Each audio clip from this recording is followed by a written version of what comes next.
morning. Honorable Kende Odene represent Ijebu Central Federal Constituency in Ogun State. Yeah. Okay, looking at the interagency rivalry, we're quite aware that there's some kind of, I don't know if I should call it like some kind of struggle or issue within them. You are a representative of House of, you are from, you're a member of House of Representatives. What's your take on this? Yeah, let me just say that the rivalry is unnecessary. And why I said it's unnecessary is because it's an unnecessary competition. And it only shows some kind of problems within the system. And when I say the system, I mean the executive, most especially in the crusade of anti-corruption war.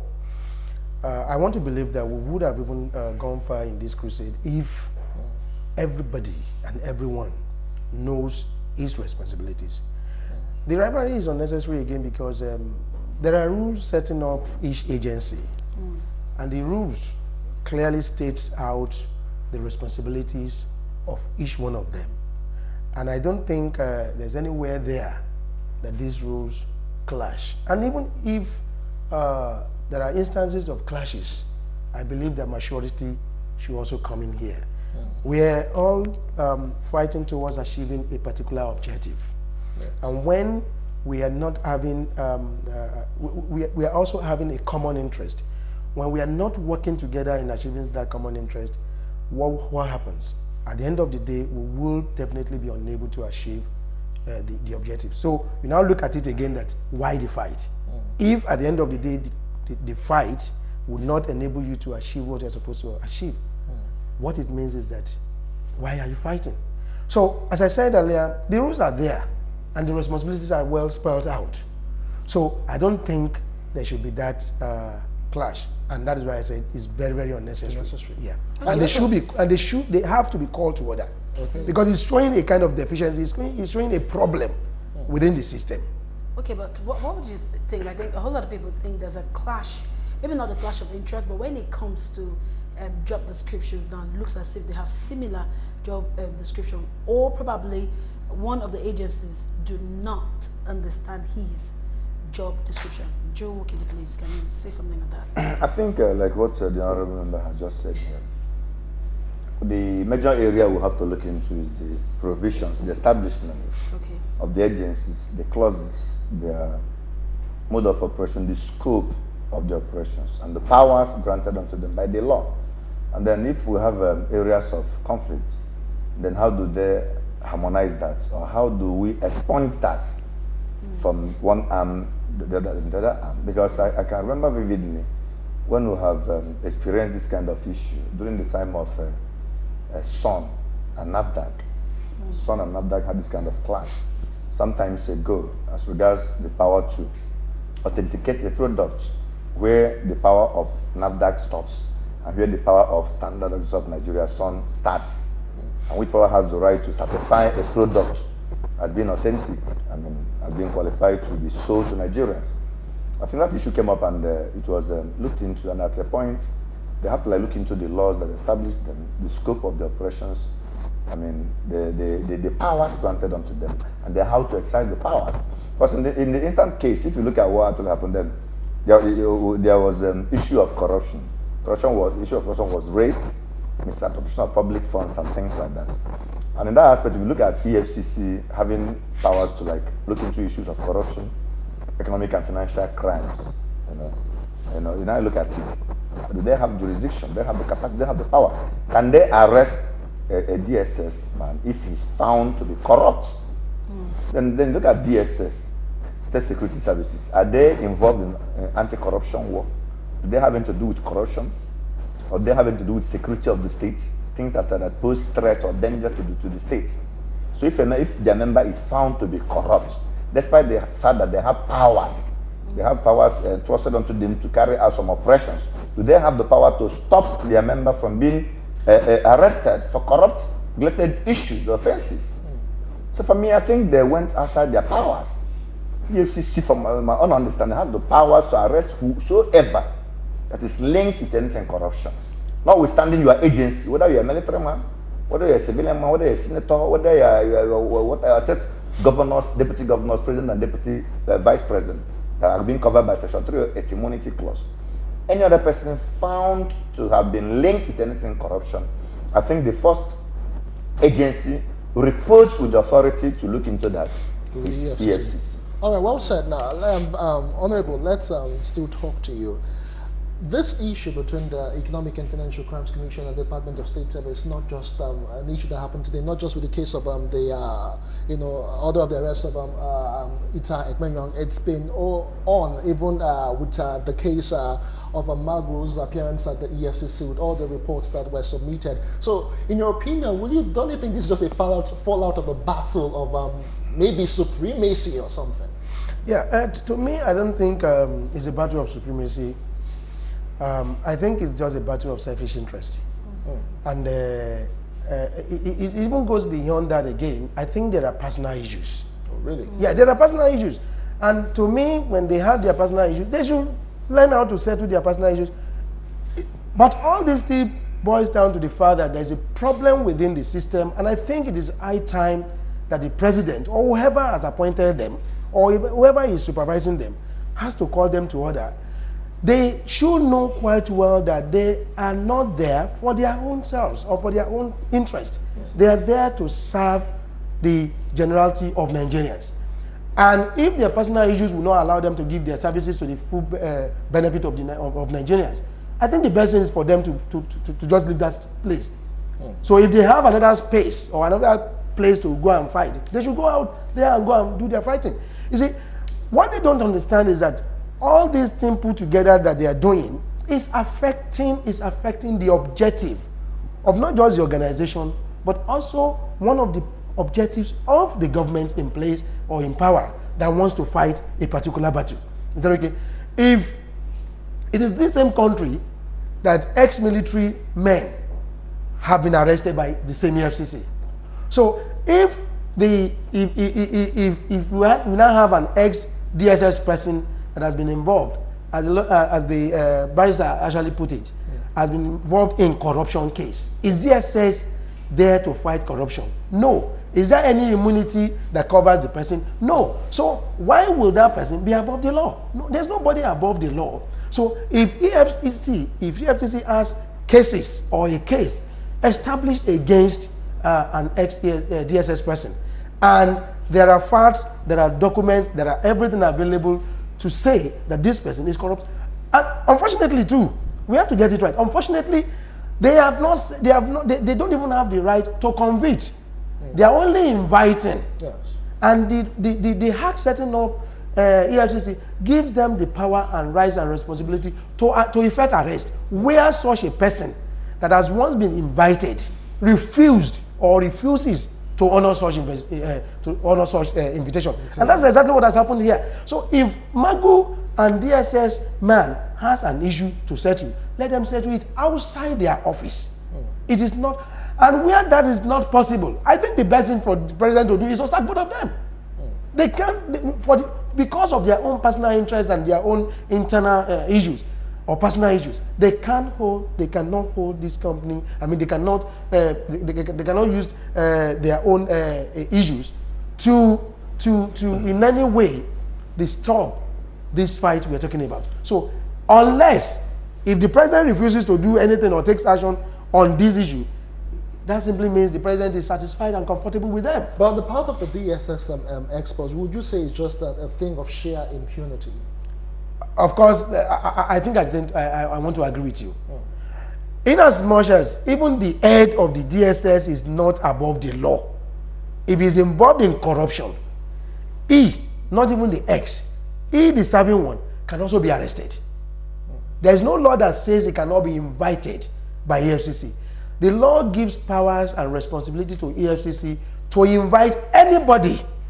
Anybody. The only people that cannot be arrested are the president, the VP, the governors, and their deputies because of the immunity clause.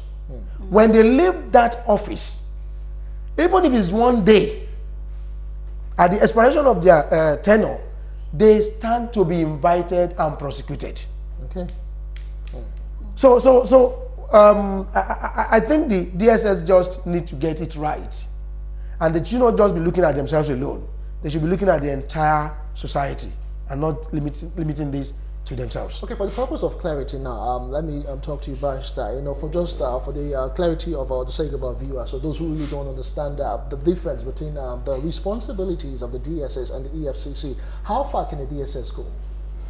DSS just for security, internal security, things threatening the security of the nation. Okay. Covert operations, maybe they might endanger the lives of the citizens, or a kind of something not even known, something like arms smuggled into the country, like somebody trying to come up with things that can pull down the country, like conspiracy against the government, or conspiracy against certain things that might jeopardize the security of the states. These are the things they go into. They don't just go into financial crimes. They don't go into random arrests. They don't go into, just something that has to do with a kind of security that may not be overt, that even the police may not be aware. That's why they call them secret security services.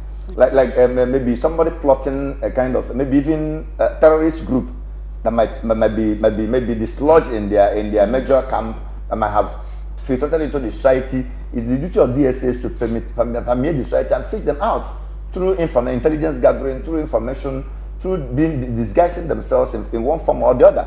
So that's why most civilized societies like in America don't even wear uniform. They mix and mingle with you. They can attend nightclubs, they can attend mosques, they can attend churches. They just be there to gather information, security, in terms of security issues that might affect the nation, and then act on that. In your own words, you think they are not well trained enough, or simply because probably they really do not understand their roles and responsibilities? Or would we say that there's a kind of back end, probably they use them as a political tool as well? That is quite regrettable, because any agency has a certain responsibility, a certain obligation assigned to that agency. And you have to operate within the stipulated assignments or rules or whatever given to you. So now allowing a politician to force you to go beyond the scope of that stipulation, it means that you don't know what you're doing. You are erring, because their jobs are specifically stated. They have nothing to do with arresting somebody for corruption. We don't even, because that would be like a multiplication of duties. We have all these duties defined. We have the one for EFCC, we have the one for DSS, and we even have the one for other agencies. And they have the areas they need to operate. And they have the areas they need to measure, and they have the things they need to do, and things they cannot do. If not everybody, even the police, if not everybody, because police can say arrest somebody for crime, but they have special crimes. Police can say arrest you if you are found to be corrupt, if you are found to have stolen or done one or two things. But special crimes, they have a specific, and these special crimes is something that has to do with people, mostly people in government, that use their office or whatever to perpetrate crime. Okay. To embezzle money, to loot money from the public coffers to their own private gains.